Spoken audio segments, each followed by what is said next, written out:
印度月船3号成功登月，印度人举国欢庆，印度网友集体高潮，并扬言称印度现在完全可以与中国航天平起平坐。还有人说印度现在已经完全超越了中国。我们来看看他们都是怎么说的吧。这太不可思议了！向印度空间研究组织科学家致敬，他们让我们感到自豪，并让印度登陆月球。祝贺印度，我们是第一个到达月球南极的国家。印度现在完全可以与中国航天平起平坐，甚至已经超越了中国。印度是亚洲的超级大国，把中国甩在了后面，这是印度的骄傲时刻。我流泪了，这是历史壮举，也是世界上唯一到达月球南极的国家。作为印度人是自豪的。作为一个来自欧洲的人，我认为印度是英国增长最快的经济体和最大的投资者。恭喜印度！印度是太空的超级大国，对人类来说这是历史，对印度来说也是历史的里程碑。部分印度人冷静一下。中国已经从月球带回来了月球的土壤，印度与中国相比还存在很大的差距。我们印度终于超越了中国，这一刻将载入印度历史。对于子孙后代来说，这是令人难以置信的成就。他们为未来开辟了新的可能性。这是人类的一小步，却是印度的一大步。恭喜你，印度！印度的能力远不止于此，而且印度仅用美国航天局1/4的成本，我们就做到了他们迄今为止无法做到的事情，为自己是印度人而自豪。接下来，印度将进行载人登月，建立印度空间站。太多伟大的任务等着印度去完成。祝贺印度，真正成为21世纪的超级大国。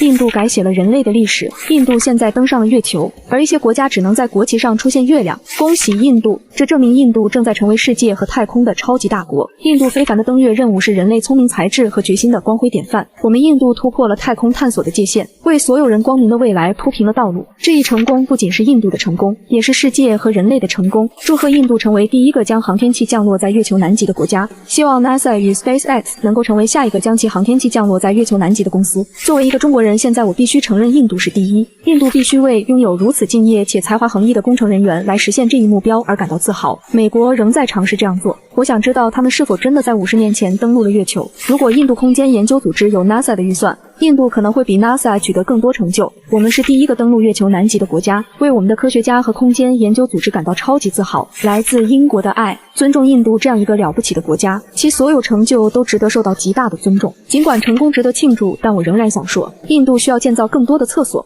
为穷人提供更好的生活。我们再也不用忍受中国人的讽刺和嘲笑了。我们可以大声告诉所有中国人，印度是亚洲的航空航天强国，这是一项令人难以置信的成就。它确实表明教育和对国家发展的投资可以带来惊人的成果。我希望其他发展中国家看看印度，看看它已经走了多远。印度将带领全人类进步，这就是超级大国的魅力。我有一种感觉，印度将在月球上建立第一个载人基地，所有相关人员都做得很好。疯狂的是，这在2023年却是一项重大成就，而人们早在1966年就已经做到了。英国在角落里哭泣，因为他们还没有成功的从他们的土地上发射卫星，而印度却成功登陆了月球。我们英国人甚至无法成为第一个到达地球南极的人。继中国之后，印度成为亚洲新的超级大国只是时间问题。不仅在太空领域，印度还将在世界各个领域实现增长。21世纪是印度的世纪，印度的荣耀将成为世界的荣誉。他们不像中国，他们将仔细研究并将与世界分享他们的科学。我很想看看中国人的反应，更想看见他们目瞪口呆的表情。